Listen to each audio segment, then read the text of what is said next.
Kender I det, når man ikke er helt sikker på, om man er vågen?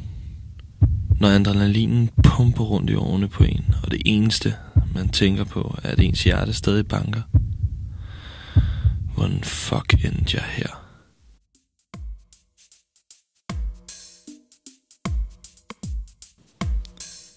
Mit navn, det er Hans McGregor. Jeg er 20 år gammel, og jeg er misbruger. Det er nok også derfor, folk kalder mig Hasse. Jeg misbruger alt. Hash, pot, skunk, ketamin, amfetamin, ecstasy og kokain, når jeg har råd. Her er min bror Gordon. Han er 17 år. Vi kalder ham Dingsen, fordi han ikke begår nogen knæk, men bare tager stoffer. Hvad fuck? Hvor er du en idiot, mand. Det er fucking skyld. Hvordan kan det være min skyld? Jeg kommer ind i mit hus, og du sidder og tager mine stoffer, som jeg betaler for. Fucking heldig du er. Der er alligevel ikke flere fucking penge tilbage. Vi kan få sit arbejde. Så ved du godt, det ikke kommer til at ske. Det her, det er som min hverdag.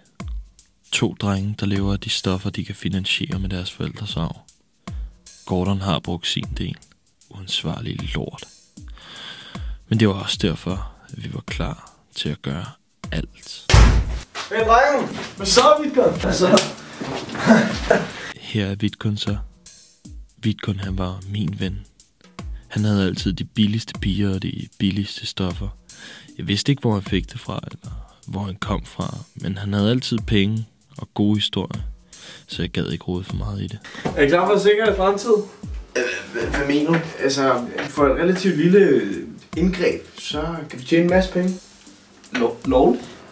Ja, altså hvis man betragter os som fattige, og ja, så kan man kalde os en slags Robin Hood. Hvem er det, vi skal stjæle fra? Vestmands. Det der... Det er nok den dummeste idé, du nogensinde har fået. Prøv at tænke, hvis vi bliver opdaget. Hold nu kæft, Gordon. Lad manden tale ud. Jamen altså, det er skide nemt. Det er masser af penge, mand.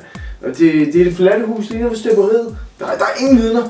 Det kunne godt fungere. Gordon, altså... Vi kunne godt bruge pengene. Jo, så lad os gøre det. Hvis kuppet var, som Vidkun fortalte det, så var det så simpelt. Rockerne havde en fast aftale om, at de røg en fed, inden de dealede, og at alt det blev efterladt i huset. Hvis vi bare ramte timingen rigtig nok, ville vi fuldstændig uset kunne slippe ind og finde pengene. Men det krævede ligesom, at der var nogen, der løb ind. Eftersom at Gordon var den hurtigste, faldt valget ret hurtigt på ham. Men jeg havde lidt dårlig samvittighed, fordi jeg havde trukket ham med ind i det, så jeg løb også med. Nu, dreng! Fuck! I skal bare gøre det, dreng! Det skal stærkt! Er I klar, mand? Er I klar? Kom så, Gordon!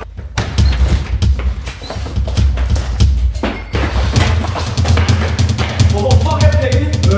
Vi vil også få nogle videre! Man kan mærke, når verden ramler. Jeg havde lidt på fornemmelsen, at verden ramlede, da mig og Gordon løb hver sin vej. Jeg ved ikke helt, om jeg havde forestillet mig, at det skulle være sidste gang, jeg så min bror. Men jeg vidste, der var et eller andet galt. Jeg har pengene! Kom nu! Gordon! Gordon, kom for helvede! Har du pengene? Jeg har pengene! Motherfucking Gordon! Fuck det, mand! For helvede, mand! Hvor fuck er Gordon? Vi skal... Fuck ham, okay? Jeg har kun én gang før hørt en kugle. Sådan endte min lillebror Gordons dage. I et forladt hus. Hasse for helvede! Det er min fucking bror! Jeg ved det godt! For sent nu! De er bag os!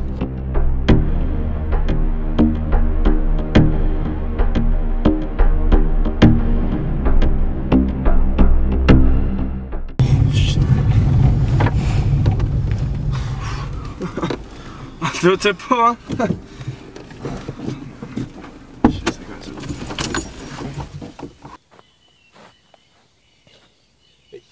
Har du ikke en smøg? Fucking smøg! Det er det, du tænker på nu! Ja.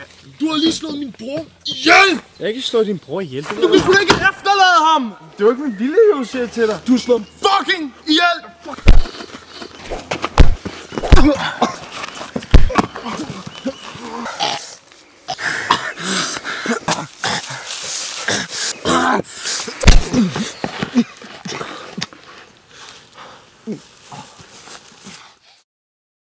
Rolling Stones sang engang, You can't always get what you want.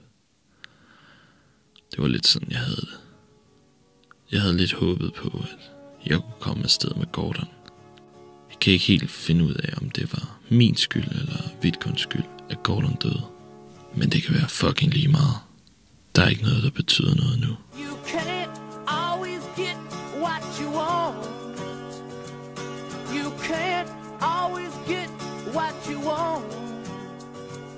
But if you try sometimes, well, you might find